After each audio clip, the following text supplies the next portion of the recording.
It's Wednesday, January 22nd, and this is now on HNN. I want her to just understand and know that she's loved by so many people.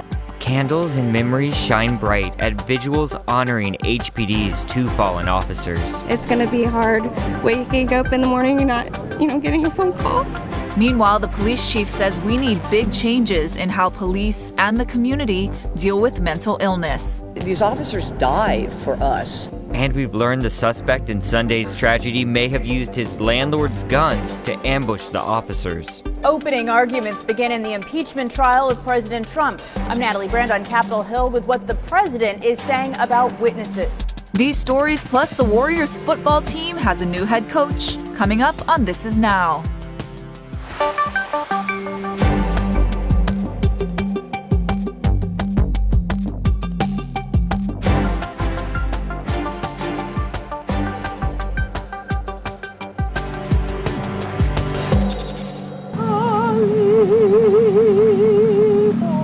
Just hours ago, city and county workers attended a tribute for HPD's 2 fallen officers. A wreath-laying ceremony was held this morning at Honolulu Hale. And so I thank everybody for their support, their continued support. And this type of support can only happen here in Hawaii. Aloha and good afternoon, everyone. Ashley and Jonathan here. So family and friends of Honolulu police officer Tiffany Enriquez, who was killed during Sunday's tragedy at Diamond Head, organized a candlelight vigil in Waikiki last night. Many people there also knew Officer Kalike Kalama, who was also murdered. Enriquez's boyfriend, who is also an HPD officer, said they are all grieving together. She was fearless as a police officer, and as a mom, she was so loving and caring to her kids. She always made time in during work and on the weekends to see her daughters, and that's the kind of mom she was. And at home, all you guys know, if you follow on Instagram, how much she loved to cook. She was like a 5-star chef. So how she learned how to cook and become a 5-star chef, become her mother, a grandma, a police officer, is beyond me. And this is how amazing she was. She did all of that, and it's crazy how we got the community support along with my Blue Ohana and everybody, and I know she's smiling on all of us, and I know she's here, and I know that she feels all the love and all the support from everybody. Meanwhile, Chief Ballard is demanding more tools for her officers to use when dealing with people with mental illness. She said there are gaps in the mental health system that need to be addressed. There's so many different pieces of the puzzle out there, and I think what happened on Sunday shows that there really is a gap that we need to fill in. I mean, the call was a call that the officers go to all the time. But yet, I think that if we knew some of the things that we know now, and there's some type of system that could tie together all the TROs, all past, problems that this person might have had, so that we can have a database, and I know people don't like that, but we have to be able to track people who are mentally ill, and not just to track them, but also to get them the services they need. And I think, the way things are going is that the police and social workers, we're one, and that we need to, get more resources out there and actually have social workers embedded in the police department, whether as employees or whatever, so that, we can make sure that we talk. I mean, we have this threat team Oahu that we do, we worry about active shooters and things, and that I think more than anything else, we have more issues with mental illness, because I think if we can address that, I think we're going to address a whole lot of the homeless issues as well. So this is the time, and like I was saying this morning, that I want these officers, these officers died for us, and their lives shouldn't be meaningless, because of what did they die for?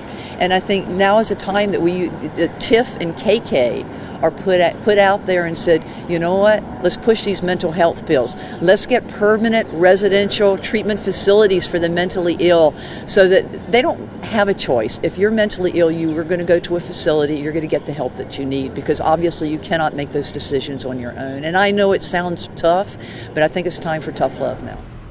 That was Chief Susan Ballard speaking there. I want to get you updated on the investigation. Yesterday, we reported that 2 sets of human remains have been discovered at the scene. That's right, but they have not been identified or confirmed yet, but they are believed to be suspect Jerry Hanel and his landlord, Lois Kane. Now, Arlene Cuano has more on the investigation and details about how Hanel may have had access to guns. Lois Kane, the landlord, and Jerry Hanel, the tenant, are believed to have died in the home. Hanel apparently killed her, then ambushed Honolulu police officers who responded before setting the fire that quickly spread. And from my understanding, the rubble is, probably close to a foot deep. So to sift through all that is a monumental task. Dental records will be used to determine identity. Meanwhile, the investigation into Hanel's crime spree continues. Hanel had multiple dealings with HPD. This is one of them from last year. HPD also sent him for a mental illness evaluation at one point. That, plus TROs, should have blocked his access to guns. He came in looking for storage space. But last year, he tried to rent a unit at Safekeeper Storage and said he had firearms. Chris Ulu, the owner, says Hanel refused to sign a contract. That's when his attitude started to change. He was just started to getting angry because just a few days before that, he was asking me he wanted to store guns, but I told him, no, we don't store guns here. So that's when his attitude started to change. Sources say Hanel may have had access to the dozens of guns at the home. Lois Kane's husband, Raymond Kane, had a lot of registered legal firearms. When he died in 2005, it's not clear what Lois did with the weapons. Investigators are digging through the rubble, looking for evidence, including the guns. That was Lynn Kuwana reporting there. A lot of you have been wondering how you can help these families of the fallen officers. Let's check in with Lacey Denise, who has more on that.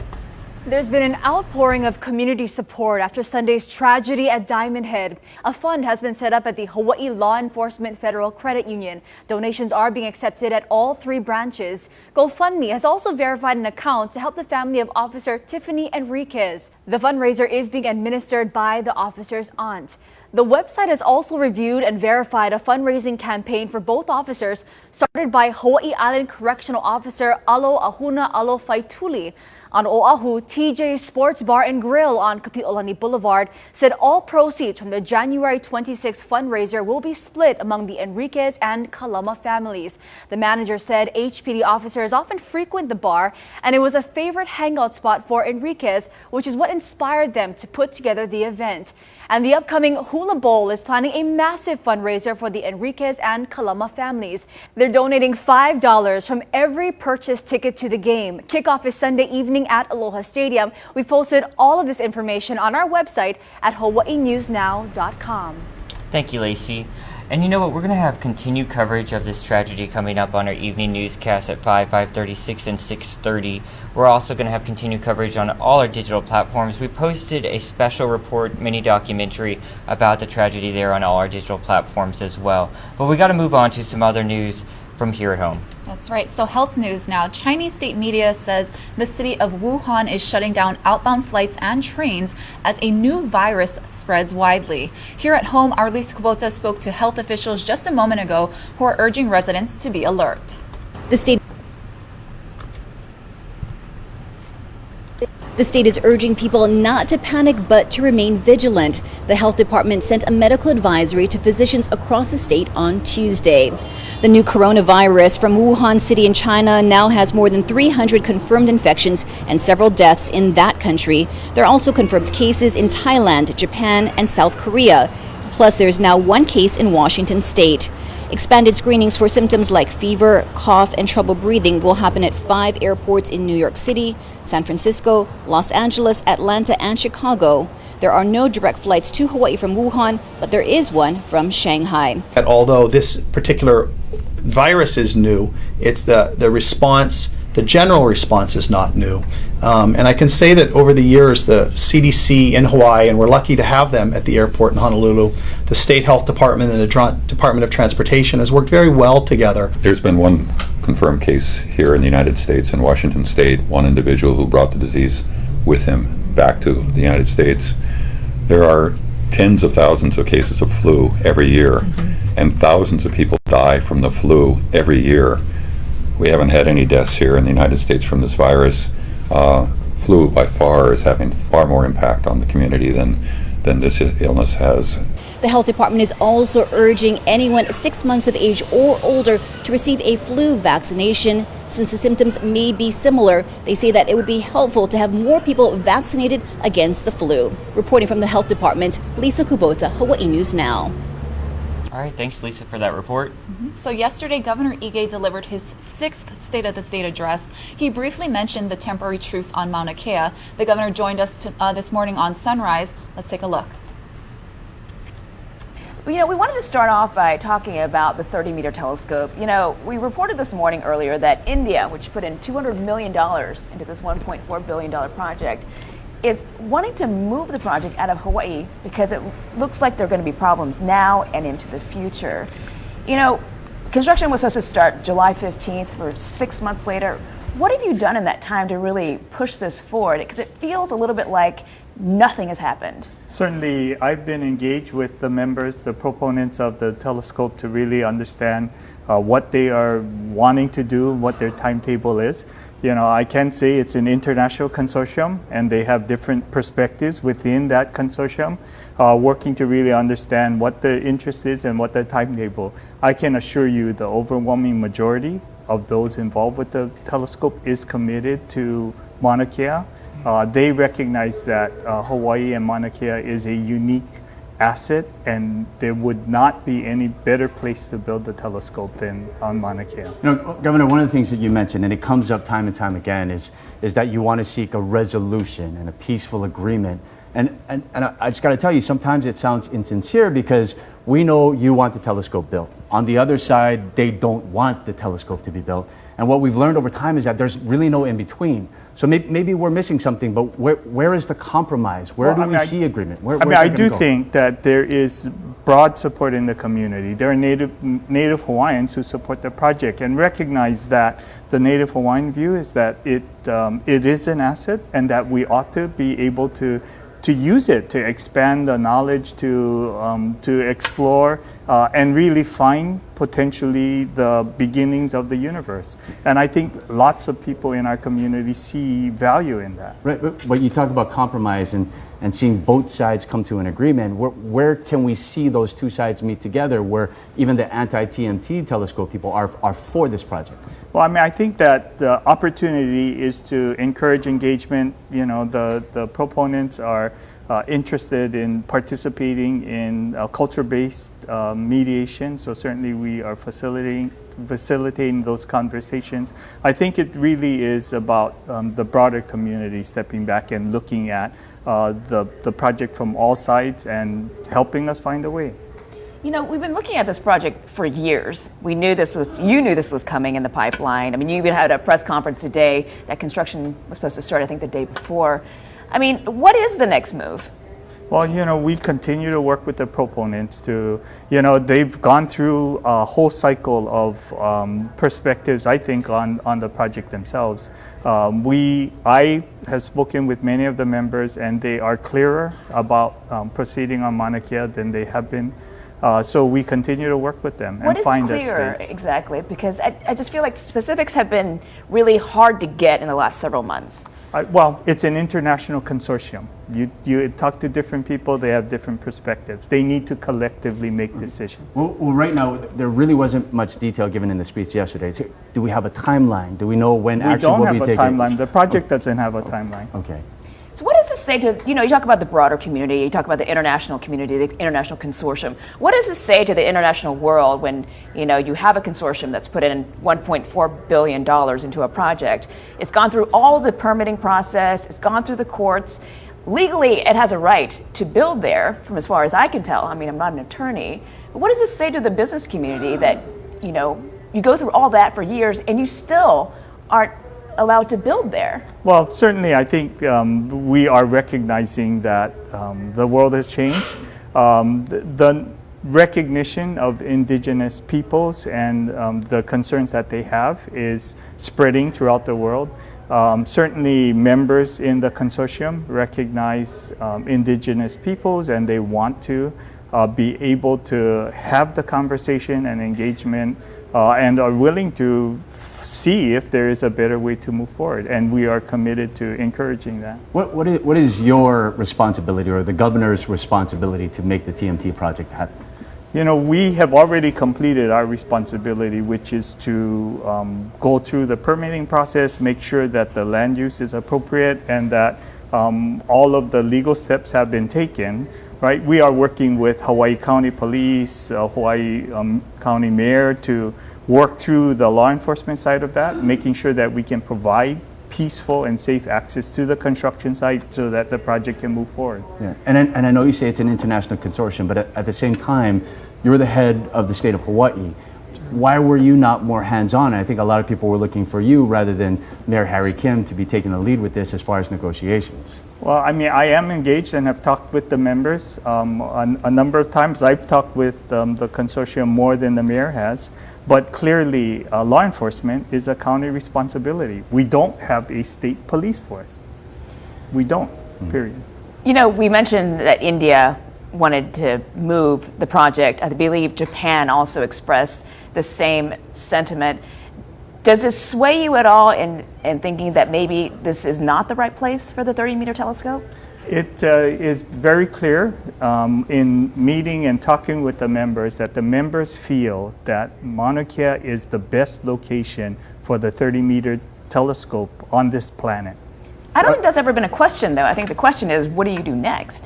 Certainly, we continue to work with the proponents and determine what their needs are and make sure that the state and the county is able to fulfill those requirements. What about the opponents? Are you speaking to them as well? I've spoken several times with them.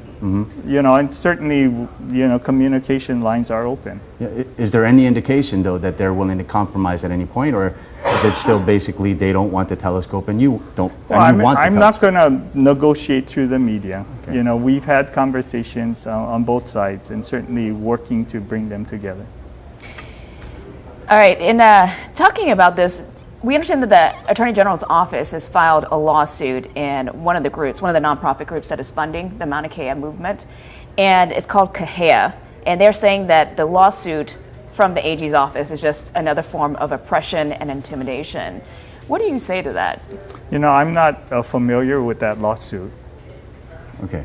So you won't comment on it at this time? No. Okay. There were a number of other things that were in the speech yesterday. And one of the things I think you did address Chief Susan Ballard. You had that very touching moment of silence. And we understand that HPD is under the jurisdiction of the city, but at the same time, public safety is for everyone. You know, we've had a lot of violence recently, Governor. What would you propose to fix that situation?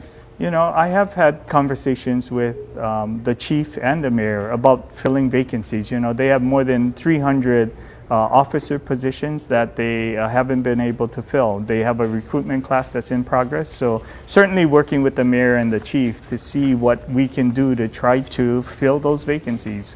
We know that staffing is a challenge. The police officers, first responders, you know, having less than their full authorized positions puts stress on everybody, and so clearly we are all committed to filling those vacancies. You know, we've talked to you before in past years. This is your 6th State of the State address, and we've talked often about providing pre-K to kids across Hawaii because it's such a burden on families to have to pay for this. And something that you had suggested that I had not heard before was that you had wanted to bring this to parents and to toddlers at malls, community centers, condo buildings. Can you talk a little bit more about that and what those plans would be? It sounds like a private-public partnership. Absolutely. So I think what is different about this pre-K proposal is about just recognizing that, you know, we have many children who don't have access, period. Even if their parents wanted to, there's just not enough spaces. So it's really a recognition that we want to, you know, do something different. Business as usual is not acceptable. It's not acceptable to expand incrementally public pre-K only. We ought to look at every opportunity. Look at if there are empty spaces in malls or in condominiums or in office spaces, and people are willing to make that available, then we ought to see can we make it work so that we can do it now rather than 10 years or 20 years down the road. And of course, you'd have to have the right staffing. So are we talking about potentially hiring more teachers? absolutely. We would need more pre-K teachers all across the state. I guess my question is, we've talked about this in the past. What progress have you made, even in the past year, of getting pre-K and making that into a reality? The difference is, as you know, last year I talked about public pre-K for all 4-year-olds, and we had a proposal to fund 22 as a start, right? We got funding only for 10. So, I do think that part of what is historic about this collaboration is that we have House, Senate, Governor committed to doing this in the decade, and the private sector willing to step up. They've talked about fundraising on their side. They've talked about making facilities available as well. So I do think it is historic in the sense that it's not only the governor's priority, right? It's everyone's priority. Yeah. Well, one of the other things that you had mentioned was building affordable housing on leasehold property that was owned by the state. Yes. I don't want to get too much into details because I think that might be confusing for the viewers, but how effective do you hope this could be as far as getting people into homes rather than out on the streets? Well, I do think that it can be very effective in a couple of different ways. If you look at the home, and we know the price of a new home in Hawaii is outrageous. Price of a condo is outrageous. When you look at what drives that cost, the land value is a big part of that price. So what this leasehold proposal is that if we take land out of the equation, we can significantly reduce the cost of housing. And that's what the proposal is. And because it's leasehold, we can set some parameters about how it's resold. One of the real cost drivers, and we know that affordable housing for sale is really a jackpot for the first purchaser who can qualify for the affordable. Once they sell it, it's market. Right. So the one advantage of the leasehold proposal is, as the landlord, we can set parameters about when that person is ready to sell and resell. We can set parameters about what that price should be to make sure that it's affordable and share the equity increase. It shouldn't be market equity, right? It shouldn't be the 100 or 200,000 that automatically happens if you get an affordable house and you flip it. But we can allow the purchaser to get equity and the state to get equity so we can keep it affordable forever. Yeah. Now, Governor, you touched on the fact that you introduced this bundle of bills through your office as well as with the state legislature, which I don't remember that ever happening. It has not ever happened. Before a session, right? So I thought that was super unique. My question, I guess, is just more of a process of, if you're introducing that, obviously you're all behind it. We have a super majority of Democrats. Does it mean that those bills will pass faster? Well, I think we're working through what all that means. Obviously, there's a lot of work that will have to go on. The financial plan has to balance, and that clearly not all the elements were in my financial plan. So I think that there's a lot of details that need to be worked out. I think what you see is that there is an increased emphasis that we're committed, rather than incremental changes, to make fundamental changes that can improve the quality of lives for working families. Yeah, you sound confident though. Well, we're definitely working and committed. Yeah. I think the difference is starting by saying we truly want to improve the lives of working families. And this is what we think is required to do that. And then really working to make it happen. All right, Governor Ige there, sitting down for a lengthy interview with our Sunrise crew. We got a lot more developments to get to in the world of politics. That's right. Hawaii Congresswoman and White House hopeful Tulsi Gabbard has filed a defamation lawsuit against former Secretary of State and 2016 Democratic presidential nominee Hillary Clinton. Gabbard claims that during an interview last year, Clinton lied about Gabbard's ties to Russia. In that interview, Clinton didn't name Gabbard, but did use a female pronoun when saying someone in the Democratic Party was favored by Russia and is being groomed for a third-party run. Now, Gabbard is requesting at least $50 million in damages plus other compensation, but experts say the lawsuit is unlikely to succeed. All right, we're going to go over to Washington for impeachment news. Day 2 of the Senate impeachment trial is underway, with House managers delivering their opening arguments against the president. Here's Natalie Brand.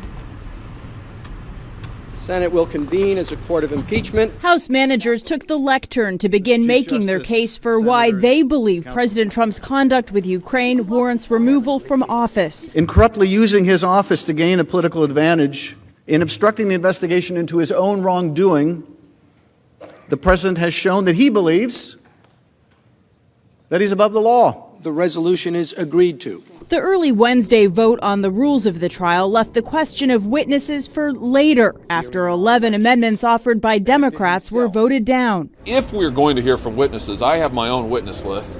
I'd absolutely want to hear from Hunter Biden. We don't need to have witnesses that have nothing to do with this, that are trying to distract Americans from the truth. Before leaving Davos, President Trump joked he'd like to attend the trial. He also said witnesses would be up to the Senate, but added executive privilege would prevent testimony from former National Security Advisor John Bolton and other key officials. I'd love to have Mike Pompeo, but it's a national security problem. Rick Perry would love to testify, but we're dealing with national security. The president's lawyers say they have not filed a motion to dismiss the impeachment trial because they are confident they will win acquittal. They will begin their presentations later this week after the House managers finish their opening arguments. Natalie Brand, CBS News, Capitol Hill. All right, thank you, Natalie, there for that report. We're going to take you outside now from our vantage point here at the Digital Center. We're looking live towards Diamond Head. We see a little bit of the ocean there on the south shore. Let's get a check of some of those ocean conditions out there. That's what Billy V starts us off with today in your check of weather. We have high surf warning in effect for those areas shaded in red, those shorelines. And that's going to be up until tomorrow night at 6 p.m. And that swell peaks tonight, by the way. Small craft advisory for all those shaded Hawaiian waters around the islands until tomorrow night, 6 p.m. Once again, most Hawaiian coastal waters, you want to use caution. Check with your boat captain before heading on out into a charter. 15 to 25 foot surf on the North Shore. That's going to be 25 to 35 feet by tonight, and 15 to 25 on the west facing shore. You see that energy right there as it passes by. That's some of the energy that we're going to feel not only today but later on this week. Real quickly here, let's go ahead and show you slower winds, sunshine, afternoon clouds, a few sprinkles. Thank you, Billy, for that report. You know what? UH has got a new coach. And with more on that, Ashley's out in the newsroom with a special guest. Let's check in with them. Thanks, Jonathan. I'm joined now by Ian Shuring. He's our digital executive producer and one of our in-house sports experts. So, Ian, who is Todd Graham? Well, Todd was the former head coach at Arizona State. He also had stops at Tulsa and Rice and the University of Pittsburgh along the way. A coach with a winning record at the collegiate level. He's the type of guy who, on paper, when you look at his resume, his X's and O's, his football, it looks really good. He is objectively the most highly qualified candidate that UH has ever hired on day one to come in and lead this program. He's been the coach of the year in the Conference USA and in the Pac-12 when he was with Arizona State. He spent 7 years there with the Sun Devils program that I'm close to. And so he's the sort of guy who has the sort of football chops, the football resume that you would like to come in and lead a program. Along the way, there have been a couple of red flags of the programs that he's been the head coach at. Two of them, he's left the program after only 1 year, and that's sort of not the sort of thing that you want to have in terms of consistency and continuity. You want someone who is going to commit to your program for the long term.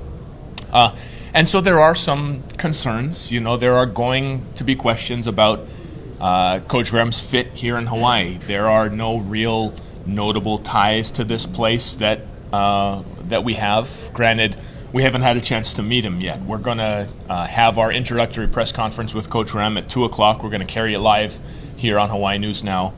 And so there still is a lot for us to learn about this guy and how he's going to fit here in Hawaii and with the Rainbow Warrior program. But the resume is there. There is a lot to be encouraged about, a lot of questions, but definitely a lot to be encouraged about for him as the head coach. How is he at recruiting? How has he been?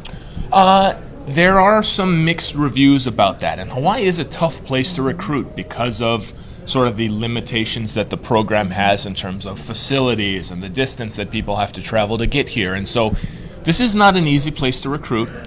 There were some whispers that was part of what led to his downfall with Arizona State, was that he wasn't quite doing a good enough job as a recruiter, especially in some of the areas where it's very important to recruit in the Pac-12. We're talking about California and his home, the school's home state of Arizona. Coach Graham is a Texas guy, and so he'd like to recruit Texas really well. But success in the Pac-12 is imperative when it comes to recruiting in places like Los Angeles and Southern California. It's very important for these programs. It's very important to a certain extent here too. You get not quite the same caliber of recruit that is going to end up going to Arizona State or USC or places like that. And the reality is there was some speculation that his failure to recruit really well played a part in Arizona State's decision to dismiss him. There was a year at Arizona State where only one player was drafted, and it was the kicker, Zane Gonzalez. And while that is the sort of thing that doesn't raise a ton of eyebrows in a program like the University of Hawaii, or other schools maybe in the Mountain West, to not have a player get drafted when they're playing at a Pac-12 school is kind of a big red flag when it comes to roster construction. And so there are some questions about that. A lot of it is going to depend on who he brings in to lead his local recruiting effort. He's going to have to find someone who is very familiar with this place and the players and the schools here and the landscape here. And so we'll reserve judgment on recruiting until then, but he's going to have some work to do. Got it. So the news broke yesterday. He met with the team today, right? So what's the latest? There was a team meeting called for 7 o'clock this morning.